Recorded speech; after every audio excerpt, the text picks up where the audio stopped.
Okay, today we will be learning one of the most important parasite, which is Leishmania. Probably you have heard about this Leishmania. It is also called as the Kala Azar, which is responsible for Kala Azar.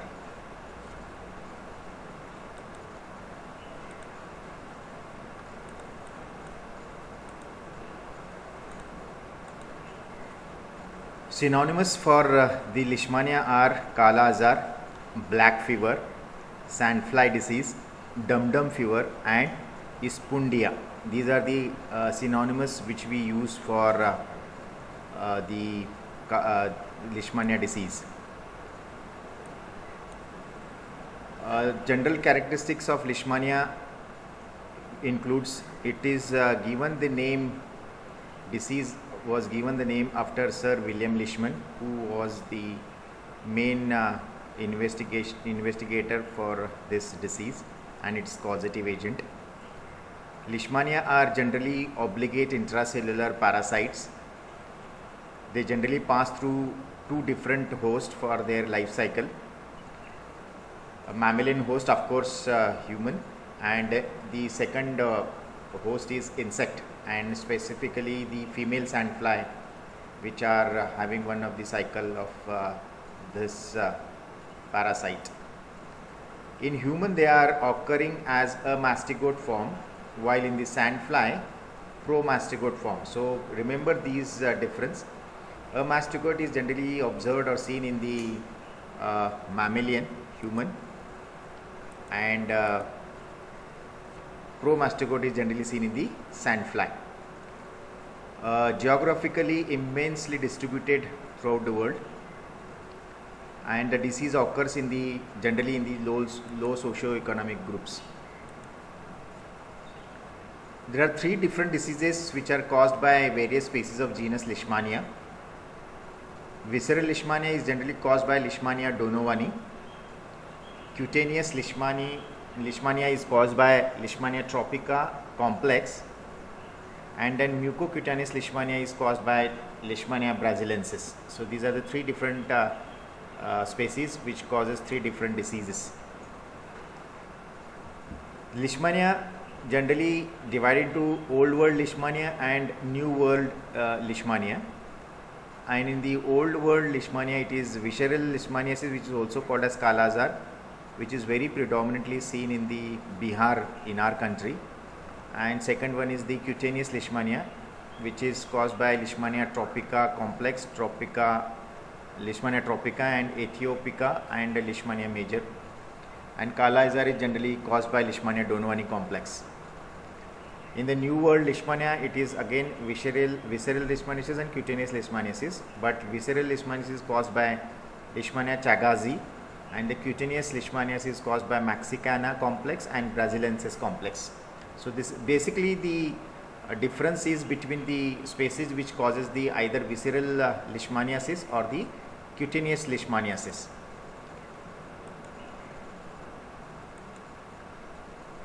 The geographical distribution of Leishmania is as follows. The Leishmaniasis is endemic in 88 countries. It means that it has been widely distributed throughout the world, throughout all the 5 continents: Africa, Asia, Europe, North America, and South America.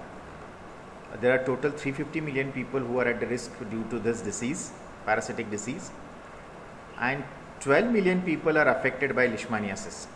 1.2 to 2 million new cases of Leishmaniasis estimated to occur annually. So it's quite a big number. 500,000 new cases of visceral Leishmaniasis occurs annually. So this is something which is the distribution of the Leishmania.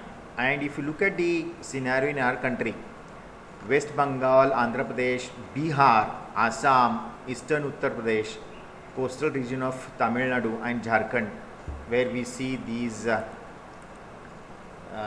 the cases of Leishmaniasis.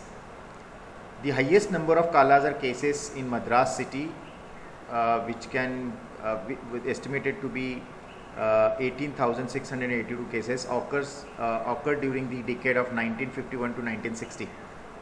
Thereafter, it has shown a continuous downward trend in the Leishmaniasis cases. and a total of 223 cases of Kala Azar were reported from 1971 to 1983 in Madras again, and the mean incidence of 28 cases were reported between 1971 and 1977.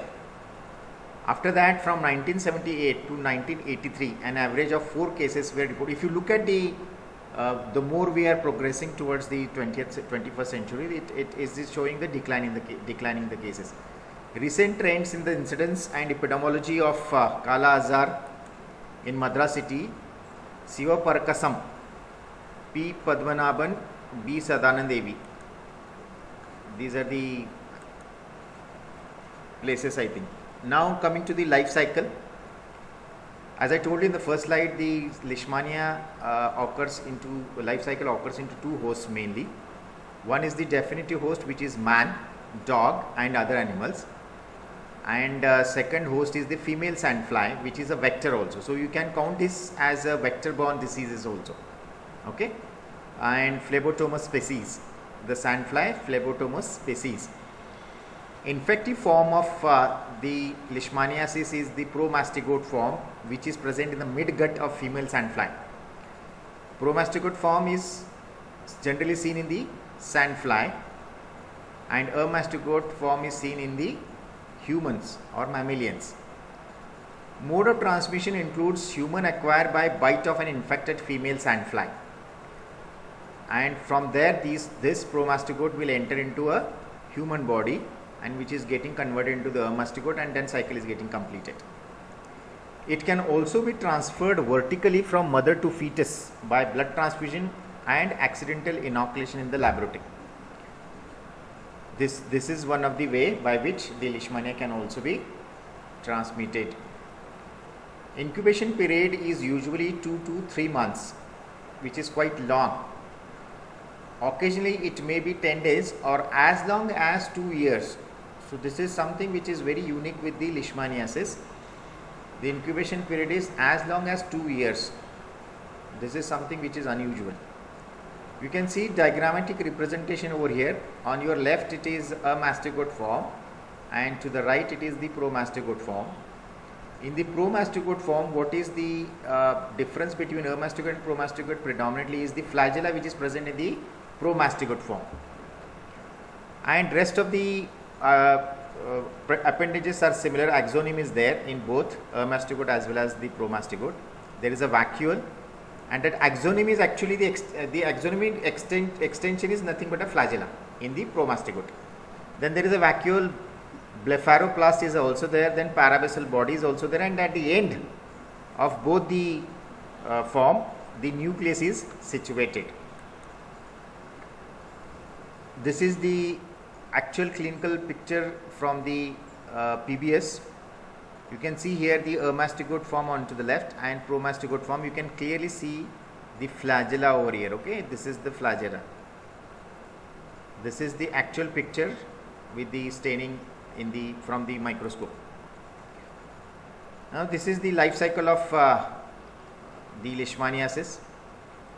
It starts with the sandfly takes a blood meal, injects promastigote stage into the skin, and then it enters into the promastigotes are phagocytized by macrophages. Generally it will be taken care of the macrophages are the first line defense mechanism which will take care of these promastigote which when enters into the human body. But due to some reason they may escape these phagocytosis, and these promastigote which escape transform into amastigotes inside the macrophages. Sometimes even in the macrophages also they get converted into amastigote form, and then they amastigote form multiply in the cells including macrophages of various tissues. Then these amastigote form sandfly, when they bite to a human during their blood meal, these macrophages which are infected with amastigote were sucked by the sandfly, and then the ingestion of parasite cell, of course, and then these amastigote transform into promastigote stage in the midgut of the sandfly, and promastigote is a flagellar. Okay, then these divide into midgut and migrate to proboscis, and then again this sandfly when bite to the human it will transmit in the promastigote again into the human. So this is how the very simple life cycle of leishmaniasis. There are two stages basically, amastigote and promastigote. Promastigote is generally seen in the sandfly, amastigote is seen in the human body. So whenever the sandfly is giving a bite to a human, they will take that blood. During that blood meal, the amastigote will enter into the gut of the sandfly. There they multiply and convert it into the before multiplication they convert it into promastigote, and they multiply again. They come to the migrate to the proboscis, and then they from there again when they bite again to the humans, they transmit. This is simple life cycle of leishmaniasis. This is the clinical picture of a case with the leishmaniasis. You can see here. Generally, it is occurring in the low socio-economic countries. Cutaneous leishmaniasis, you can see here the lesions on the skin. You can see on the hands also, and oral lesions can also be seen. You can see there is a swelling, redness, and all that. Here also you can see the skin lesions. This is the sandfly. Of course, when it bites, which releases these promastigote into the humans, and they convert it into transformed into a mastigote. These are the lesions on the foot. So cutaneous leishmaniasis is more common. Leishmaniasis is transmitted by the bite of a female phlebotomine sandflies. The sandflies generally inject the infective stage, that is the promastigotes, during blood meals. And these promastigotes that reach the puncture wound are phagocytosed by macrophages. Generally, they will taken care by the macrophages, but sometimes they transfer into mastigotes, and mastigotes multiply in infected cells and affect different tissues. The sandflies becomes infected during blood meals on an infected host when they ingest macrophages infected with the mastigotes. Very simple life cycle. In the sandflies midgut, the parasites differentiate into promastigote again, and they multiply and migrate to the proboscis. Now, how do you diagnose the leishmaniasis in the laboratory? First and foremost method is by microscopy. So what do? You take the blood sample, prepare a peripheral blood smear, stain with the Leishman stain, and then demonstrate the mastigote in the smear. Okay. And then you can also culture on the Novi, McNeil and Nicole medium. This is something which is unusual amongst the parasites. This is the parasite which can be cultivated into the laboratory by using Novi, McNeil and Nicole medium. You can also study the in the animals also by inoculation. Serodiagnosis is helpful to detect the leishmaniasis by detection of antigen by ELISA. You can also use the polymerase chain reaction, and you can also detect the antibodies. So you can detect the antigen, you can detect the antibodies, or you can detect directly the parasite with the help of polymerase chain reaction. That is the molecular diagnosis. There are certain non-specific tests which includes Napier's aldehyde test and Chopra's antimony test. These are the non-specific tests, can also be useful for detection of the leishmaniasis. Then further diagnosis can be done with the skin test and Leishmanian skin test, which is also called as Montenegro test. And then you can also see from the blood picture, you can see the normocytic normochromic anemia and thrombocytopenia. These are the two conditions where you can see, you can come to a conclusion, preliminary of course, about the leishmaniasis. Liver function test shows mild elevation of the liver enzymes. ESR is always elevated in all the infections. Here also you can see the elevated ESR. And hypergamma globulinemia, which is one of the important blood picture in the leishmaniasis. Now coming to the treatment part of leishmaniasis, sodium antimony stibogluconate is used.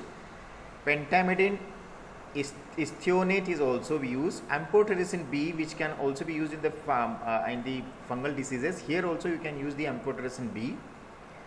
Miltefosine, which is also with the trade name Impavido, is available, and which is approved by the Indian and German regulatory authorities in 2003. Phase 3 trial, this is the very old data which I am presenting to you. Phase 3 trials with the first generation of vaccine killed Leishmania organism mixed with a low concentration of BCG as an adjuvant is been under trial, have also yielded some promising results. I am not sure what is the end result of this trial now. Leishmania major mixed with BCG have been successful in preventing the infection with the Leishmania donovani. How do you prevent the disease in any geographical area? By vector control. So 75% of DDT is used, 1 kg in 3 gallons of water. We have to spray in and around the housings. 50% DDT with 1.5 kg in 3 gallons of water, and it can be this is sufficient for 6,000 square feet. Okay, and then up to 6 feet from the ground level. If it is resistant, use the BHC. This was the about Leishmaniasis, and what I want you to remember is this diagram. Generally, the SAQ comes under for this Leishmaniasis, where you can draw this mastigote and promastigote. Little bit you need to talk about the vector. It's two hosts, human and the sandfly, and its life cycle. And life cycle is very simple: mastigote and promastigote. Promastigote is generally present in the sandfly, and mastigote is in the human, and this is how it get exchanged from sandfly to human and human to sandfly, back to sandfly again. So this is how this Leishmania donovani or Leishmania any other species completes their life.